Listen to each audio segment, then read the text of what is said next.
Moon Knight ist einer der unbekannteren Marvel-Charaktere, aber er verspricht jetzt schon, alle Rekorde zu brechen. Denn allein der erste Trailer der neuen Disney-Plus-Serie hat richtig hohe Wellen geschlagen. Und das liegt nicht nur an der knallharten Action, die wir da sehen, an dem geilen, düsteren Look und dem psychologischen Tiefgang, sondern natürlich auch an der Starbesetzung.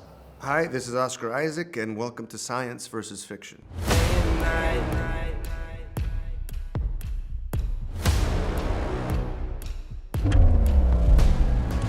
Tag zusammen, Jack Pop hier. Ich freue mich schon mega auf die neue Moon Knight-Serie. Die ersten 4 Folgen, die durfte ich nämlich glücklicherweise schon vorab sehen. Und ich bin richtig hyped, wie es weitergeht. Vor allen Dingen, weil Marvel hier mal nicht so einen prototypischen Superhelden darstellt. Also es geht nicht nur um Mut, um Kraft und Stärke, sondern hier erleben wir einen Charakter mit offensichtlich großen psychischen Schwierigkeiten. What are you? Are you like living inside of me? It's a little more complicated than that. Was genau da mit ihm los ist und wie realistisch das in der Serie dargestellt ist, das besprechen wir jetzt gemeinsam mit einer Psychologin, nämlich Mareike Thomas. Mareike arbeitet an der Universität Halle und hat dort im Fachbereich medizinische Psychologie promoviert. Sie war schon einmal bei uns zu Gast. Damals ging es um Stalking und Narzissmus. Über Moon Knight hat sie bislang nur mit ihren Patienten gesprochen. Mareike, schön, dass du wieder da bist. Willkommen zurück. Hallo, ich freue mich auch. Wir haben ja schon über Joe gesprochen aus der Netflix-Serie You. Jetzt reden wir über Moon Knight. Wir tauschen quasi das Bücherregal gegen das Ägyptische Museum. Wir beschäftigen uns heute mit der Frage, was ist eigentlich los mit dem? Ich glaube, es wird ziemlich spannend, aber ganz wichtig vorab, wir werden heute über Traumata und Folgestörungen sprechen. Falls ihr Probleme in dem Bereich haben solltet, würde ich euch bitten, diese Folge möglichst nicht alleine zu schauen. Ja, aber bevor wir uns jetzt mit dir, Mareike, gemeinsam in die Tiefen der menschlichen Psyche vorwagen, gibt es erstmal so ein bisschen Background-Informationen für alle, die Moon Knight vielleicht nicht so gut kennen. Wir haben den Kanal Nerd Factory gefragt und die haben uns einen kleinen Background-Check zu Moon Knight gemacht. Luke, sag uns mal, was gab's da alles in den Comic-Welten zu erfahren?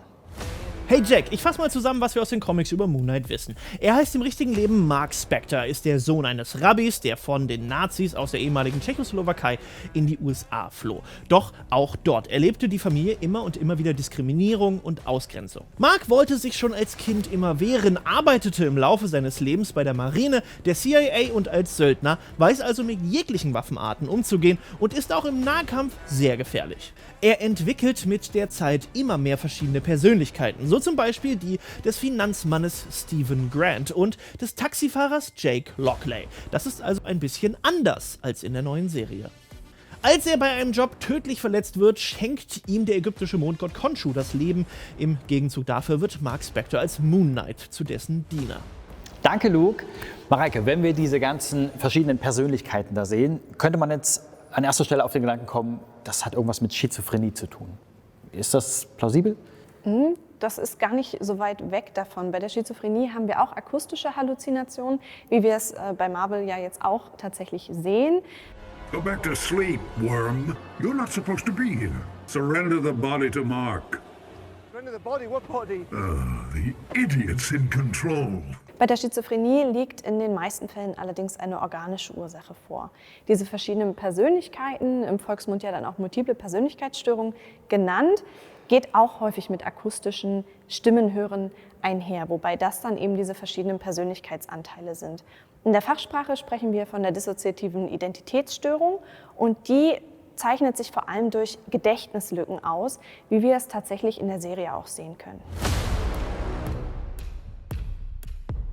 Was wir auch sehen, ist, dass uns im Trailer Mark Spector erstmal als jemand ganz anderes vorgestellt wird, nämlich als Steven. Und Steven weiß nichts von Mark. Der hat sowieso so ein generelles Problem mit Schlafstörungen. Hello and welcome to Staying Awake.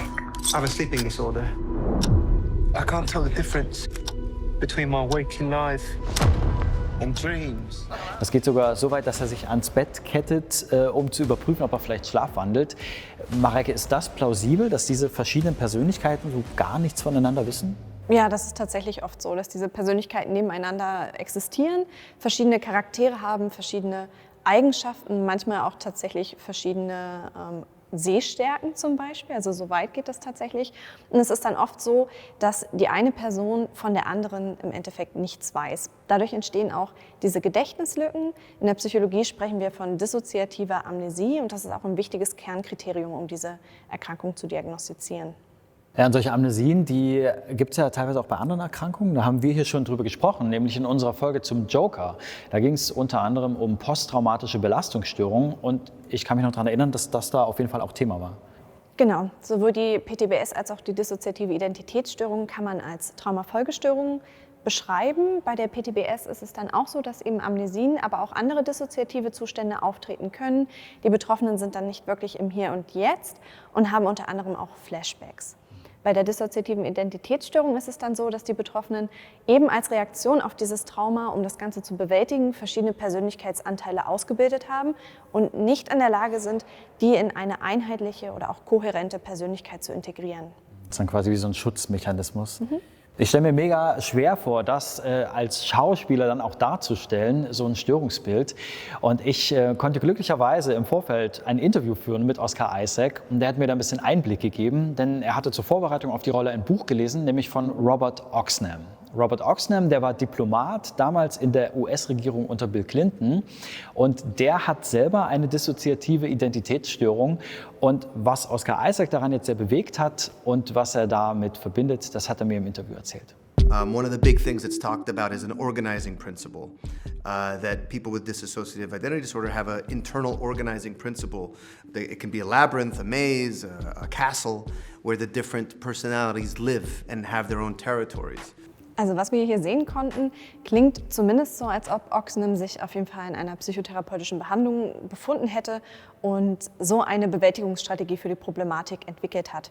Man muss natürlich gleich dazu sagen, dass sich dieses Störungsbild sehr heterogen zeigt. Das heißt, es ist bei jedem Betroffenen tatsächlich anders.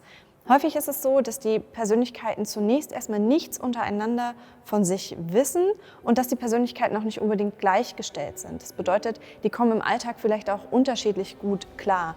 Manche sind total funktional, manche verletzen sich vielleicht sogar selbst und es gibt tatsächlich auch Kinderpersönlichkeiten zum Beispiel. Ach echt, ja? Das finde ich schon ziemlich krass. Aber dass diese verschiedenen Persönlichkeiten unterschiedlich viel voneinander wissen, das sehen wir auf jeden Fall sehr deutlich schon im Trailer. Denn während Mark alles über Steven weiß, weiß Steven erstmal gar nichts über Mark. Yeah. What's wrong with you, Mark? Why did you call me Ma? Ja, das, was wir hier sehen, kann tatsächlich so passieren. Generell muss man aber sagen, dass wir in der Forschung noch nicht sehr weit sind, was dieses Störungsbild angeht, weil häufig mit Einzelfällen in den Studien gearbeitet wird. Das ist einfach darin begründet, dass diese Störung eher selten auftritt. Jetzt wird sie medial ja häufig aufgegriffen. Ich denke da an Filme wie Split oder Fight Club. Wenn du sagst selten, was heißt das genau? Das heißt im Endeffekt bei ca. 1% der Bevölkerung. Also einer von 100. Klingt für mich jetzt erstmal nicht so selten. Ja, tatsächlich, wenn man sich das aber im Vergleich zu anderen Erkrankungen anguckt, wie der Depression, da sprechen wir bei ungefähr 16-20% und Angststörungen sogar bei bis zu 28%. Wow, okay, das ist wirklich ein ziemlich krasser Unterschied. Jetzt haben wir sehr viel über die Krankheit an sich gesprochen, aber noch ganz wenig darüber, wie die eigentlich entsteht. Also was sind denn die Ursachen? You sure you want to know? It must be very difficult.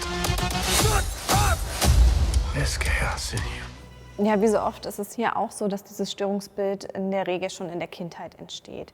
In der Entwicklung müssen Kinder verschiedene Informationen auch von verschiedenen Seiten integrieren können, also im Endeffekt unter einen Hut bekommen können.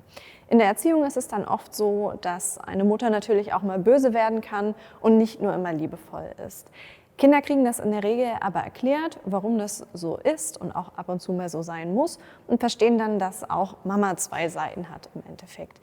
Häufig ist es bei dieser Erkrankung aber so, dass dann schwerwiegendere Ereignisse aufgetreten sind, die die Kinder dann nicht mehr so gut verarbeiten können und entsprechend auch nicht in eine Persönlichkeit integriert bekommen.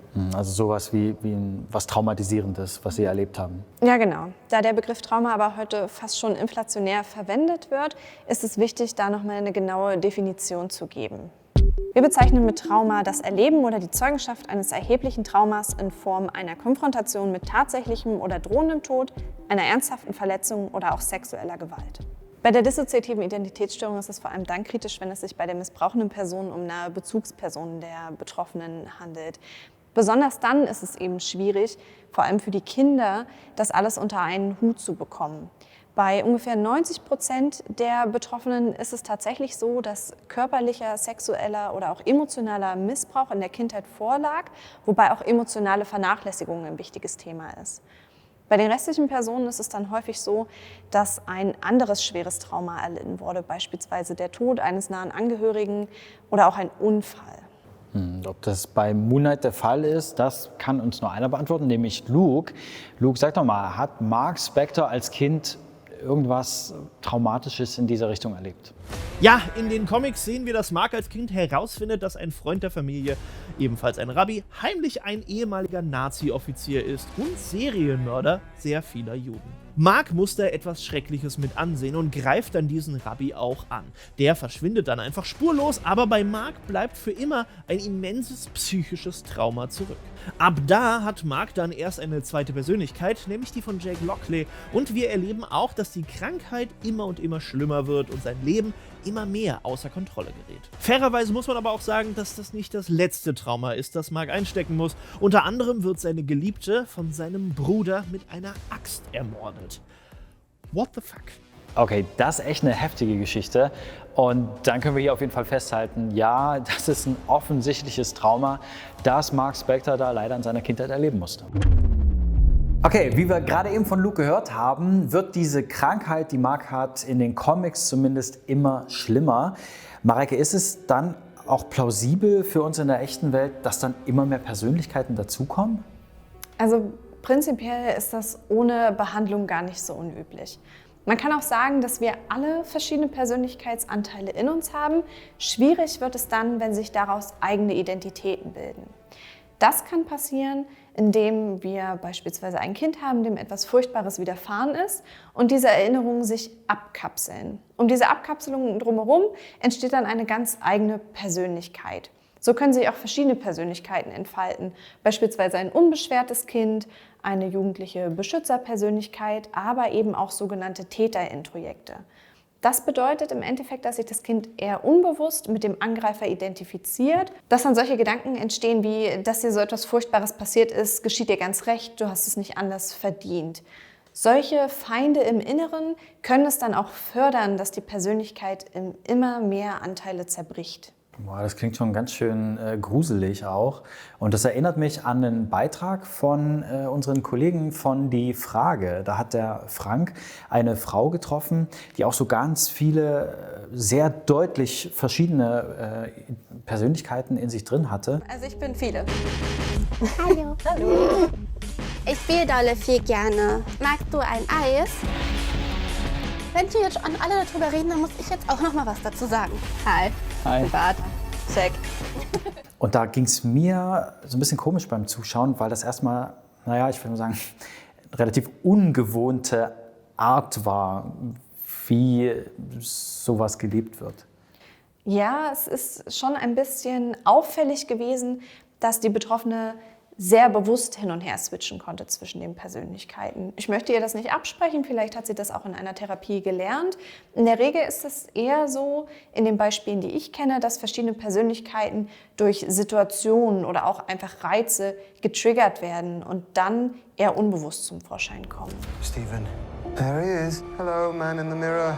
I know you're scared. A bit, yeah. I know you're confused. You weren't supposed to see any of this. Was ich beim Schauen noch total spannend fand, ist, dass die Persönlichkeit, die jetzt gerade nicht vordergründig aktiv ist, sondern halt so im Hintergrund ist, diesen Zustand als ja, so isoliert und eingeschlossen beschreibt. Ist das dann auch was stattfindet? Also ich denke, das wird von Betroffenen zu Betroffenen tatsächlich unterschiedlich sein. Aber ich denke, je mehr Persönlichkeiten voneinander, untereinander auch wissen, umso weniger Erinnerungslücken wird es dann wohl auch geben. Und ich kann mir vorstellen, dass die Persönlichkeiten sich untereinander tatsächlich so ein bisschen wie aus der Vogelperspektive auch beobachten können, ja. Und Marvel hat da einen cleveren Kniff draus gemacht und diese ganzen Spiegelsequenzen eingebaut, wo die Persönlichkeiten sich gegenseitig immer so im Spiegelbild beobachten. I could save us. But I can't have you fighting me this time. You need to give me control. Look at me. This is real. I'm real. Ich stelle mir das als eine total abgefahrene Erfahrung vor, beziehungsweise kann mir das total schwer vorstellen. Und das war auch der Grund, warum ich mich beim Schauen von dieser Doku ja fast ein bisschen schlecht gefühlt habe, weil man ja schon so ein bisschen Restzweifel hat, ob das jetzt alles wirklich authentisch ist. Ja, du, das ging auch der Expertenwelt tatsächlich so. Und Schuld ist da so ein bisschen ein Fall aus den 1970er Jahren. Und zwar hatte da eine Psychiaterin ein Buch veröffentlicht über eine Patientin, Shirley Mason hieß die, mit angeblich 16 Persönlichkeiten. There was a little girl who called herself the grandmother. She had a little boy personality named Mike. There was Vicky, and she had another one named Peggy Ann. Their book, Sybil, sold more than 6 million copies. You call me sweetie? And the TV movie that followed was a smash hit, turning the story into a sensation. Daraufhin haben sich dann ganz viele Amerikanerinnen und Amerikaner gemeldet, die beschrieben haben, dass es ihnen wie der Patientin im Buch geht. Und im Endeffekt hat man herausgefunden, dass die Psychiaterin die Patientin tatsächlich zu gewissen Aussagen verleitet hat, um eben Profit aus der Sache zu schlagen. Okay, das klingt auf jeden Fall nach einer Spitzentherapeutin. Aber trotzdem nochmal, kann man denn heute irgendwie ausschließen, dass eine Patientin oder Patient sich das nur einbildet oder tatsächlich simuliert? Also gleich nochmal vorab, dass es diese Erkrankung gibt, das ist definitiv bewiesen. Wir sehen das sogar im Gehirn. Ich habe dazu mal eine Studie von der Cambridge University mitgebracht. Dort hat man sich 2015 die Gehirne von 75 Frauen angeschaut. Es hatten sich da tatsächlich auch nur Frauen freiwillig bereit erklärt und 32 davon hatten eine dissoziative Identitätsstörung. Von deren Gehirnen hat man dann MRT-Aufnahmen gemacht und auch genau vermessen, wie groß die einzelnen Teile des Hippocampus sind. Das ist der Bereich des Gehirns, der für Erinnerungen zuständig ist. Und da konnte man belegen, dass dieser Bereich des Gehirns bei Menschen mit dissoziativer Identitätsstörung deutlich kleiner ist als bei Menschen ohne diese Störung. Okay, das heißt, das Gehirn arbeitet dann auch tatsächlich anders. Genau, das funktioniert im Endeffekt anders. Da gab es 2012 auch nochmal eine spannende Studie vom King's College in London. Die Forschenden haben da mit Hilfe von Hirnscans die Hirnaktivität von 11 Menschen mit dissoziativer Identitätsstörung verglichen mit der von 18, die nicht betroffen waren. Die sollten einen Persönlichkeitswechsel dann imitieren. Und es war dann tatsächlich so, dass die Hirnscans komplett unterschiedlich aussahen. Also auch bei denen, die sich besonders viel Mühe gegeben haben. Nicht einmal professionelle Schauspieler konnten verschiedene Rollen so glaubhaft verkörpern, dass die Hirnscans ähnlich aussahen. Der Wechsel der Persönlichkeiten betrifft nämlich nicht ausschließlich das vordergründige Gebaren, sondern es werden verschiedene neuronale Netzwerke im Gehirn aktiviert. Das bedeutet, dass Reize anders verarbeitet werden, aber auch Prozesse im Körper wie der Blutdruck und der Puls, aber auch zum Beispiel die Sehschärfe variieren können. Das heißt, die sind dann wirklich von Persönlichkeit zu Persönlichkeit unterschiedlich. Das ist total irre, finde ich mega spannend. Jetzt haben wir natürlich ein Problem, dass wir nicht bei jeder Diagnosestellung ja noch einen Hirnscan mitmachen können, oder? Genau, weil das ein bisschen schwierig ist, machen wir es in der Therapie anders und holen noch Informationen von außerhalb, quasi von Angehörigen zum Beispiel ein. Das machen wir, um Ungereimtheiten so ein bisschen aufzudecken. Es gibt so ein paar Sachen, die bei simulierenden Personen tatsächlich auffallen. Zum Beispiel neigen sie eher so dazu, gewisse Aspekte der Störung überdeutlich zu präsentieren, wohingegen sie andere Aspekte gar nicht zeigen.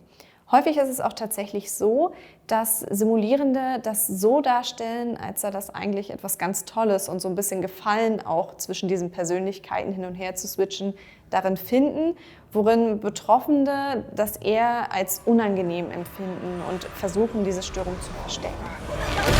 Thank you. I've lost my contact lens. Hope you find it. Moon Knight, der handelt ja trotz seiner Krankheit als so eine Art Held und Beschützer. Mareike, wie gehen denn Betroffene in der realen Welt mit der Störung um? Ja, an Heldentaten ist da in der Regel nicht zu denken. Die Betroffenen sind häufig depressiv, ängstlich und leiden zum Beispiel unter sexuellen Funktionsstörungen. Betroffene von Missbrauch neigen leider auch häufig zu selbstzerstörerischen Verhaltensweisen, wie beispielsweise Selbstverletzungen, Substanzkonsum. Aber sie neigen auch manchmal dazu, Risiken oder auch risikohafte Situationen häufig aufzusuchen oder denen zumindest nicht zu entgehen. Man kann da auch von Sensation oder Risk-Seeking zum Beispiel sprechen. Das sehen wir auch bei Mark Spector. Also der scheut auf jeden Fall keinen Konflikt, der teilt auch ordentlich aus, begibt sich ständig in gefährliche Situationen und hat ja in der Vergangenheit auch für die CIA und später als Söldner gearbeitet. Aber die Frage ist ja, gibt es für ihn überhaupt eine Alternative? Also gibt es Wege raus aus dieser Störung? Ja, für Betroffene ist es eigentlich wichtig, wirklich eine Psychotherapie zu machen, mit dem Ziel, die verschiedenen Persönlichkeiten in eine kohärente Persönlichkeit zu integrieren. Da geht es vor allem auch darum, Bewältigungsstrategien für die Probleme, die im Alltag auftreten, zu erlernen. Wichtig ist natürlich auch, je früher eine Therapie ansetzt, umso besser für den Verlauf der Störung. Und die ganzen Begleitsymptome, wie schon angesprochen, Depression und Angst, können natürlich auch medikamentös mitbehandelt werden. Und ob Moon Knight sich aber in so eine Art von Therapie begibt oder nicht, das kann ich jetzt natürlich noch nicht sagen. Im Trailer sehen wir auf jeden Fall so eine Art Nervenklinik. Es bleibt also spannend und ich verspreche euch, es gibt einige Plot-Twists, die sich auf jeden Fall lohnen. Und deswegen hauen wir noch mal die Nerd Factory an. Luke, mach uns doch bitte noch mal ein bisschen Bock auf die Moon Knight-Serie. Wir erfahren im Laufe der verschiedenen Folgen immer mehr über die verschiedenen Charaktere, Stephen Grant, Mark Spector und Khonshu und Co. Es ist sehr actionreich, aber es ist auch ein sehr tiefer Einblick in die Psyche dieses Menschen mit der Persönlichkeitsstörung. Ich persönlich fand die ersten 2 Folgen, die ich schon sehen durfte, fantastisch und ich freue mich schon drauf, wenn ich meine Erfahrung dann mit euch allen teilen kann. Mareike, vielen Dank fürs Erklären. Ja, gerne. Ich finde es auf jeden Fall wirklich großartig, dass Marvel das bei der Moon Knight-Serie in den Fokus stellt und überhaupt, dass psychische Störungen in so einer Serie Platz finden. Was denkt ihr denn? Sollte das in der fiktionalen Welt viel häufiger vorkommen? Oscar Isaac, der hat mir im Interview da auf jeden Fall eine ziemlich deutliche Haltung zugesagt. Yeah, well, I think that's what it's always been. You know, I mean, in the days of the Greek theater, you know, before they had an idea of what, you know, post-traumatic stress disorder was, they would bring, you know, they'd have all the soldiers come into the theater and they'd reenact these things to try to create some element of catharsis. So I think that's what performance to a certain extent has always been. It's about trying to help people deal with the problem of living. Das gesamte Interview mit Oscar Isaac, das haben wir euch nochmal als separates Video hochgeladen. Den Link dazu, den findet ihr unten in der Infobox. Genauso wie den Link zu Lukes Kanal, zur Nerd Factory. Vielen Dank, Luke, für die ganzen Background-Infos. Und wenn euch dieses Video gefallen hat, dann freue ich mich, wenn ihr einen Kommentar da lasst und einen Daumen nach oben gebt. Vergesst aber bitte auf gar keinen Fall, diesen Kanal zu abonnieren und die Glocke zu drücken. Dann können wir uns nämlich ganz bald wiedersehen. Ich würde mich drauf freuen. Bis dahin. Ciao, ciao. Tschüss. Wie nennt Marvel es eigentlich, wenn Mark Spector jemanden im Club abschleppt? Das ist ein Moon Knight Stand. Danke, Thomas. Ja, wollte ich nur mal kurz. Gut.